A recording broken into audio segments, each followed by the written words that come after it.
This episode was supposed to be on video with a high quality new camera I just got, but oh my gosh, I hit resistance on everything from my computer crashing to recording this video yesterday, and I can't even edit it because it didn't upload into the script properly. And also, let's see, what else kind of resistance did I hit? I couldn't find the cord for my ring light because it got put away in Christmas stuff. I had to find that. I got that all set up. Then, when I did put the light on, it was so bright that my face was all washed out. The camera, I don't understand the specs on it. I don't understand what's going on. Yes, resistance across the board. Guess what that was? That was trying to keep me from recording today's episode. Yes, that's exactly what that was. Welcome to my YouTube channel. My name is Kathie Owen. I'm sorry, I'm not on camera today, but as you heard in my intro, it just wasn't meant to be. I woke up this morning and thought to myself, what am I going to do? I even had dreams about it. How am I going to get this episode up? I need to get this episode up this week in the next couple of days. That means I've got to record it, edit it, get it in a blog post. What else do I do for this? I have to do so many different things, but I have to get in flow for all of that to work properly. But I kept hitting resistance. And I'm going to be talking about the book, The War of Art by Steven Pressfield, and talking about resistance that he talks about in that. Because I notice if you are human, you are going to hit resistance 100% across the board. All of my clients hit resistance in some shape, form, or fashion. Myself included, I hit resistance. And that's what Steven Pressfield talks about in his book. But my favorite part of the book is at the end when he talks about becoming a professional, and we all are professionals in some aspect of our life. And also he talks about the angels, the muses, all the things that come into play that help us along the way.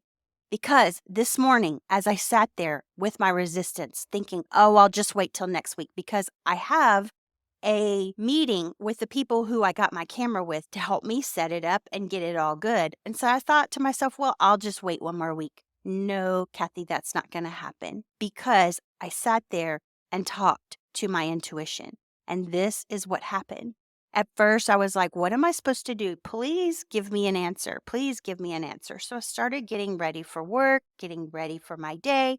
And what came to me was KISS. Yeah. KISS.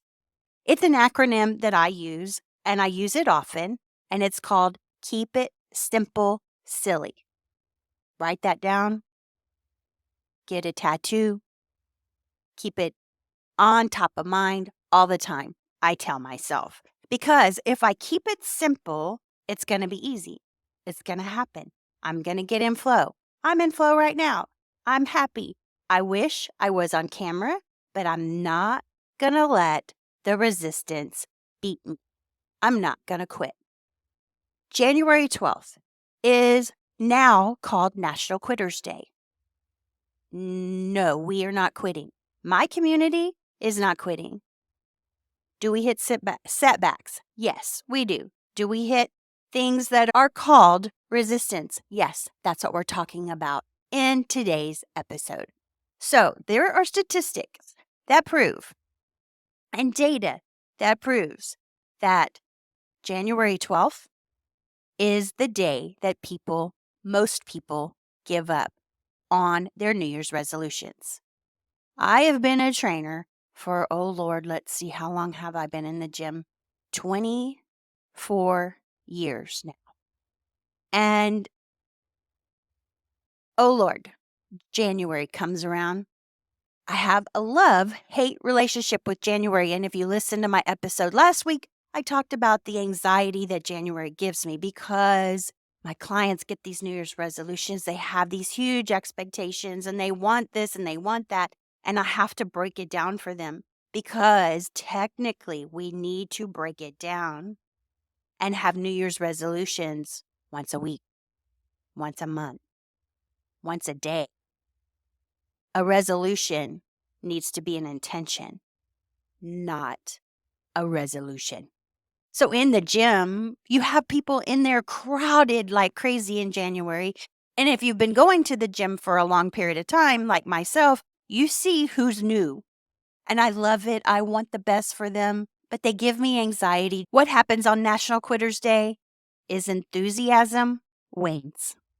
On my website, I write, lack of motivation sucks. Don't let that be you, because I feel like motivation is something that's funny. When somebody talks to me about why they're not working on their goals and why they're not achieving them, what do they say? I always hear, I'm not motivated. I'm just not motivated. Well, guess what?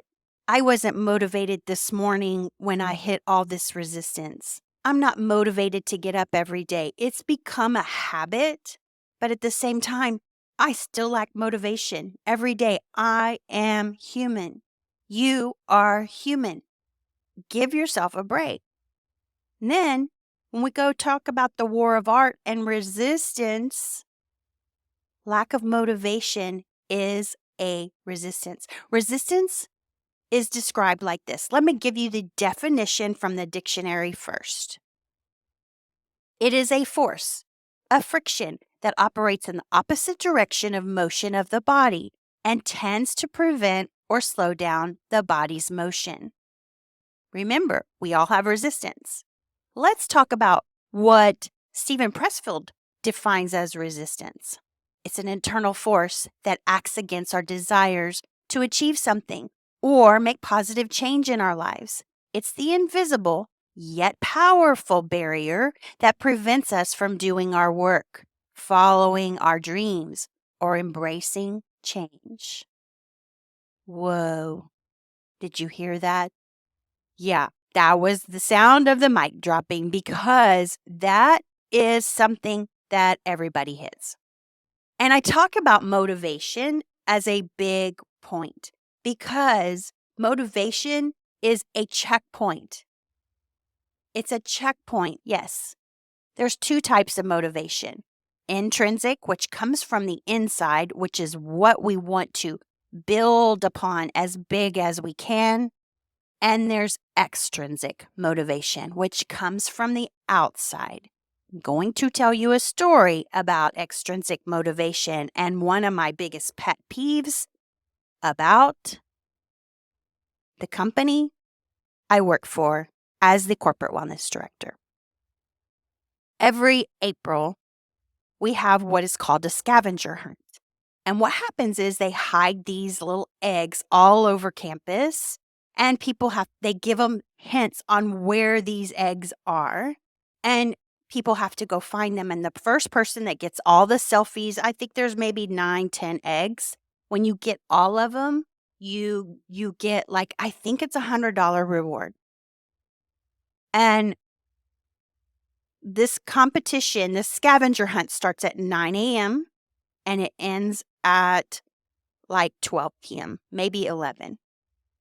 So during those hours, you have to be able to get up from your desk and go run around campus and find these eggs. But there are departments that cannot leave their desk. There are the people who are in customer service. They are talking on the phones. There's people on the warehouse who are packing products. They cannot leave their office to participate in this contest. But the ones that can, all you have to do is watch this contest take place, and you see the ones that are extrinsically motivated. They are extrinsically motivated because they are trying to get this reward. They're trying to get the recognition. That doesn't last long. But what ticks me off about this contest, and all the contests actually, if you look at the contests that we have at work, and we have a lot of them, they are all extrinsically motivated across the board. This does not benefit the motivation of the team. And in fact, it actually hurts the team. what would be more beneficial is to say, hey, have a contest about, hey, tell me a story about why you work at OcuSoft. Why do you work here? And then when you take that story, turn it into a contest and have a team that reads these stories and picks the best one. And then at a meeting, let's talk about that story. Where did I come up with this? This is intrinsic motivation. My background is in psychology. I used to work for a company called Humetrics that did personality tests, and also they analyze these tests. And when I have someone hire me as a coach, I tell them, tell me a time about a struggle you went through and how you overcame that. Because what I will do is I will use that intrinsic motivation that I see in that story, and I will use it to help them when they do hit resistance. Try it yourself. Try it yourself. Think of a time you went through a struggle and how did you overcome it? Journal it. Write down every detail. Write down what happened at the end of that, how it overcame it. And if you're really detailed like myself, you will get into things like your intuition.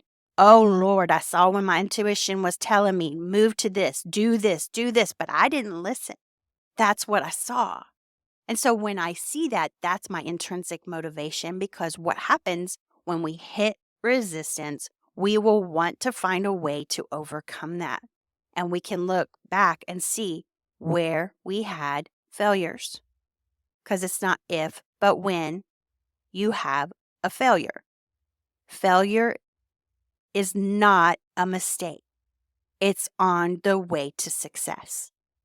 For example, I recorded this video yesterday on my new camera, on everything. I couldn't edit it for shit.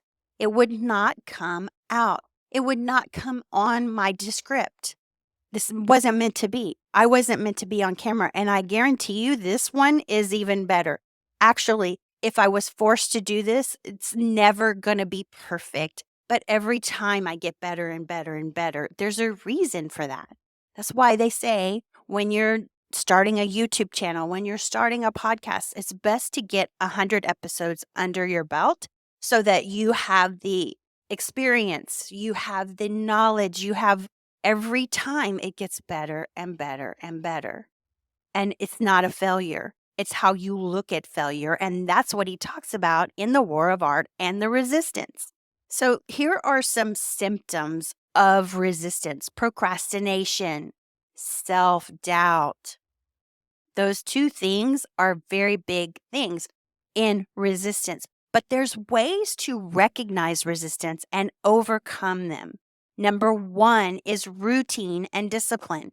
Set up your routine so that you do set yourself up for success. Don't sleep till the last minute and then stuff your breakfast down your throat and run out the door and drive crazy in traffic to get to work.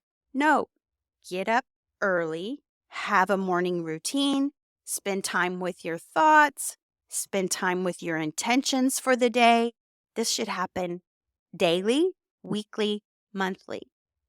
Set your priorities for the day the night before so that you're not stressing out. You're not procrastinating things because you think you're too busy. Of course you're too busy because you're sleeping into the last minute and you're trying to rush everything. Positive self-talk and affirmation. I like the word auto-suggestion as opposed to affirmation. But positive self-talk, I talk about this all the time. How you think, the first thought you think in the morning sets the tone for the day. Something great's going to happen today. That's a great thought. It's going to be a long day. That's a bad talk. That's not positive. Something great is going to happen today. And auto-suggest that to yourself, because when you do that, everything shifts. Physical activity and self-care. These things I coach all the time. We need to get 30 minutes of movement a day. No ifs, ands, or buts about it. When you do that, they say sitting is the new smoking. It's true. It is. Because when we sit all day, we don't move our muscles the way they want to. We don't send those neurochemicals to our brain that say the good things. I don't believe in working out every day at the gym, but I do believe in moving 30 minutes a day. And self-care. What does your evening routine look like? What does your morning routine look like? Where do you insert self-care into those things? That will change your day. That changes your neural patterns in your brain. And you only need to be 1% better today than yesterday.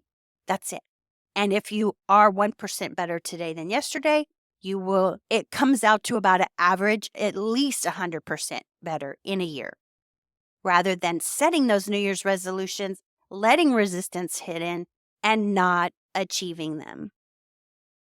I'm going to start a program, a 12-day challenge, starting February 1st. If you're listening to this later, I will probably have some aspect of it on my website. But this 12-day challenge is going to use the book, The War of Art. We're going to work on resistance. We're going to talk about exactly what resistance is. We're going to talk about the ego. We're going to talk about becoming professional. We're going to talk about your intuition and how it helps you. You can get the book. You can listen to the book. You can read the book if you want to. If you don't, that's fine too. You will get plenty of tips in this challenge.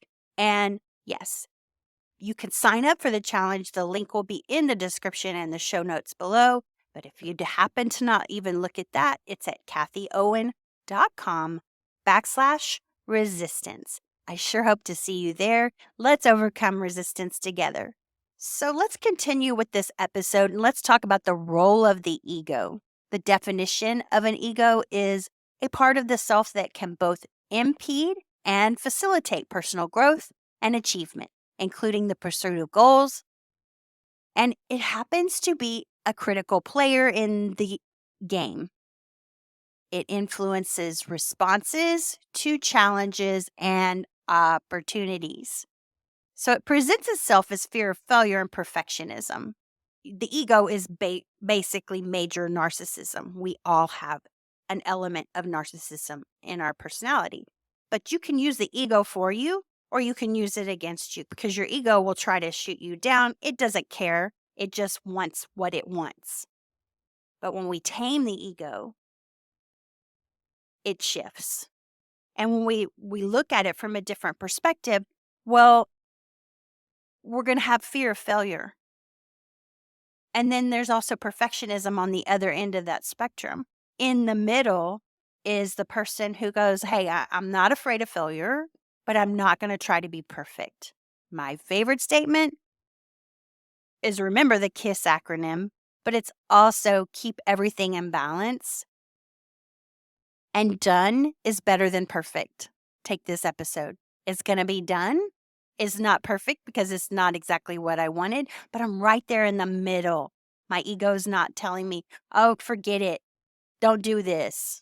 Or forget it because it's not perfect. Or forget it because you couldn't do it. That's a failure right there. And number two, ego has major confidence, and it also can take you to the other end of the spectrum, and you could think really bad things about yourself. You want to be in balance. You don't want to be big-headed, but at the same time, you don't want to feel bad about yourself. Again, keep it simple, silly. And then also, don't be overly confident. It's like importance in reality transurfing. I talk about that all the time. Reality transurfing relates to all of this as well, and I will be incorporating those ideals into this challenge. So what do? We create balance through self-awareness, reflection, and continuous alignment with goals, personal values, and realistic expectations. Oh, we are going to hit on this in this challenge.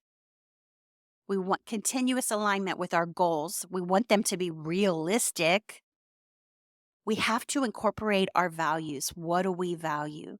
I value talking to my community, getting my message out there, whether it's 2 people or 200 people or thousands of people. This is what I value. And the reason why I value that is my intuition tells me this is what needs to get out there. Talk it. I'm not going to let resistance hold me back. I'm going to do my message. I'm going to speak my message. That's something that I value. And then I have realistic expectations. So my expectations for this video today were grandiose, but at the same time, I sat back and I go, I'm going to keep it simple. I'm just going to keep it simple, silly. Because if I keep it simple, these are more realistic expectations. I had a comment on my YouTube channel that said, please put your face on here because we want to see your expressions. Oh my gosh, is she ever right or he ever right? But I had too much on my plate. I couldn't do that. That wasn't a realistic expectation. And then I had another comment on my YouTube video that said, uh, I never thought of that. I like just listening to you. Perfect. That's really what I prefer to do myself when I'm listening to my coaches and my things. I prefer to just listen to it. But at the same time, I get understanding people's expressions. We all learn in different ways. And trust me, I will be on camera as soon as I figure it out. I have realistic expectations. Let's talk about self and self awareness. There is a higher guidance tapping into this connection. It's guidance, inspiration, and strength to overcome challenges. This challenge is very little for me. It's very small, but I overcame it and I love the mindset that I got into to overcome that challenge. To keep it simple because I started thinking all these grandiose things about my challenge. How is it going to work? My community's not very big. I'm probably only going to have 3 people in the challenge. And I don't care if it's 3 or 300. I'm doing it. And I'm keeping it simple. I'm not putting it on my Mighty Networks. I'm keeping it in a Facebook group. I'm keeping it on my email thing. Because if I was to go off onto Mighty Networks, it's just too complicated and I would get overwhelmed. And then I would be adding all these elements. And what if I only had 3 people? Why would I do that to myself? When I only have 3 people, I will be so freaking happy. You don't even know. Because I'm getting my message out there and I know that combating resistance is the key to getting your goals. That to me is my intuition, my higher self, my self-awareness, and that's inspiration and that's motivating. And I will overcome resistance and so will you. We will push through and overcome the temptation to quit. You got that? We will overcome resistance. It gives you purpose and destiny, a deeper meaning. This gives me such a deep meaning.